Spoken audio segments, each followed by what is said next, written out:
Top 10 heroes for the month of June 2019. I just wanted to thank everyone who liked last month's video. We're going to get right into this list, and this list is going to be mostly, not entirely, but mostly about standalone heroes and heroes that I believe are going to be good for a long time. So like, maybe this is like, who should you take to Gear 13 first? Who should you put the Gear 12 finishers on? And to start this list off, we have to talk about Thrawn. Thrawn's kit just stands the test of time. Having the ability to fracture and just basically remove a character from battle is just outright amazing. It's been useful in every meta. It's still useful today. I can use a team that does not have Malak and go up against Malak teams because I can fracture their Darth Revan. It's a good thing. Plus, Thrawn has a capital ship. Hopefully we'll be getting new capital ships here soon. But it's important to have Thrawn fast. That is the key to Thrawn. And his capital ship, of course, is amazing. Second only currently right now to Akbar because of the Millennium Falcon. Next on the list is Grandmaster Yoda. And Grandmaster Yoda has to be on this list because of his battle meditation giving tenacity up. Because Yoda is fast, he often can go before the opposing Darth Revan team can go, and he can put up tenacity up on a Revan team even. I'm seeing Grandmaster Yoda used on Darth Revan teams. He has to be on this list because of that. He's being used on Jedi Knight Revan teams and Darth Revan teams. On Jedi Knight Revan teams, pretty much Grandmaster Yoda is the entire team.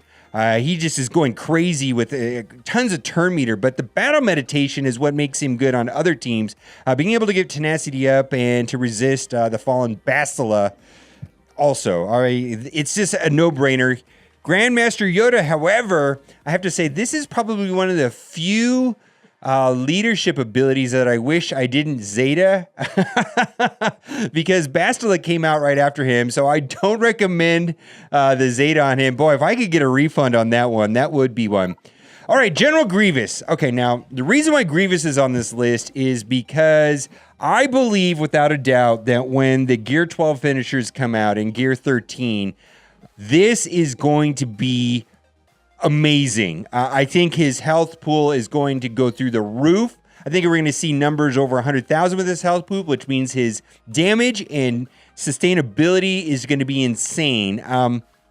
Right now, I would say that General Grievous is probably, I want to say, about the fourth best team in the game. Let's say, you got the two Revans and maybe Commander Luke.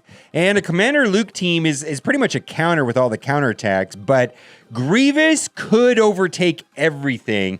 And I have to say that if there were one more piece to the Separatist droids, like if we could get rid of Magna Droid and bring another droid, there's no reason why General Grievous and the Separatist droids would be at the top.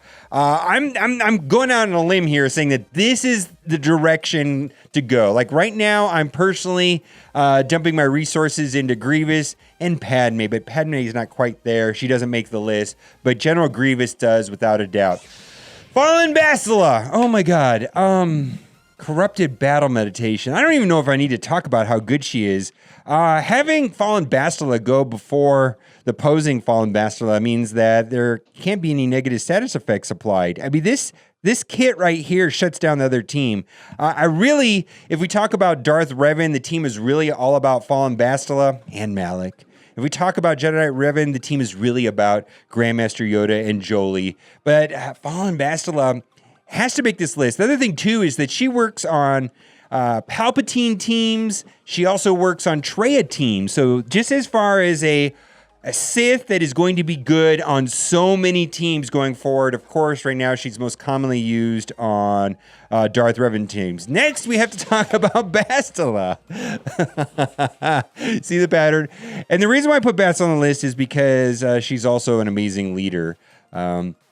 Ideally, the best way to split up the Jedi is to have a Jedi Knight Revan team and a Bastila team for Grand Arena or Territory Wars. Her kit is very good underneath Jedi Knight Revan or as a leader. She's a must-have top 10 hero. Absolutely had to make the list. Just has to be.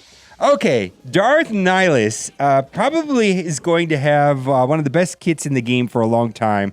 And I always talk about this. He's probably, if I were going to say like one of my favorite characters, probably one of my favorite kits for sure.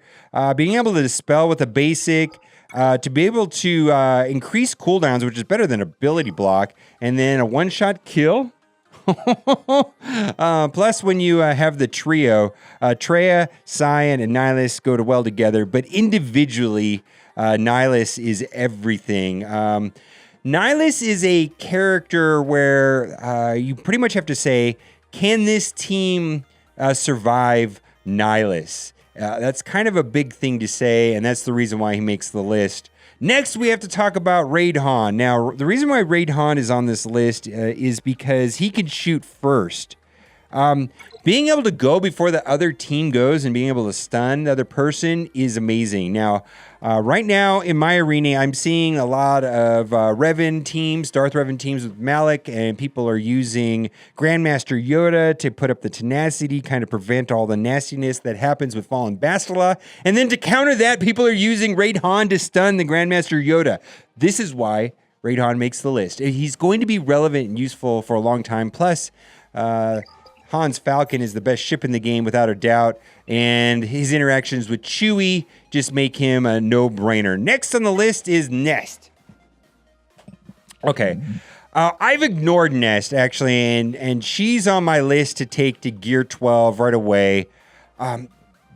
If your team can't beat a solo Nest, there's something wrong with the team, and Nest on any team makes it better. Nest with Night Sisters, Nest with Bounty Hunters, Nest with whatever. Nest is a must-have top 10 standalone character without a doubt. I mod her for full tenacity because if you can't stun her, then she's going to be counterattacking. If you can't daze her, she's going to be counterattacking. So putting a lot of tenacity on her, and her speed doesn't even matter. It's just probably the most broken character in the game in a lot of ways, without a doubt. And then Malak. Malak is just absolutely amazing. I do not have Malak. I just did not have time to play the event, and I'll get Malak the second time around. Malak changes a lot of things, and I have to say that Malak was okay when they released him, but the changes that they made to Malak after he came out to ensure his dominance really made him amazing. I'm specifically talking about Sith Cant gaining turn meter, kind of ended Palpatine's shutdown. Now, who is number 10? Well, I couldn't make up my mind, so I'm going to put Jedi Knight Revan, Darth Revan, and Commander Luke. These are all journey characters, and they all have their place, and they're going to be very important for a long time. All Jedi going forward in this game, the developers are going to have to be mindful on how they interact with Jedi Knight Revan, because Jedi Knight Revan is already an amazing team right now, and we saw how Jolie Bindo made this team truly annoying. But being able to bypass taunt, be able to do an AoE and clear negative status effect, plus his strategic advantage mechanic just made Grandmaster Yoda just absolutely broken. This is the real deal. This character is going to be useful in all game modes for a long time. The same could be true with Darth Revan, which is pretty much just the opposite of a Jedi Knight Revan, where this is an extreme offense kit with ferocity and fear, being able to put shock up all over the place. I mean, the interactions with Darth Revan and Fallen Bastila and Malak make for the top team. If I didn't put him on this list, it'd be a weird list. And then lastly, we got to talk about Commander Luke. Commander Luke is useful in raids. The turn meter gain from Commander Luke is quite good. He can do turn meter removal. He has a way of clearing negative effects off of himself and gaining health and protection. For a long time, Commander Luke was just standalone best character in the game, and that is going to be true.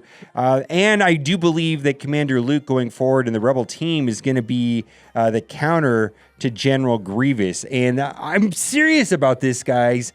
This General Grievous thing, I think, is going to get out of control when Gear 13 comes out. I'm just saying that right now because it looks very promising.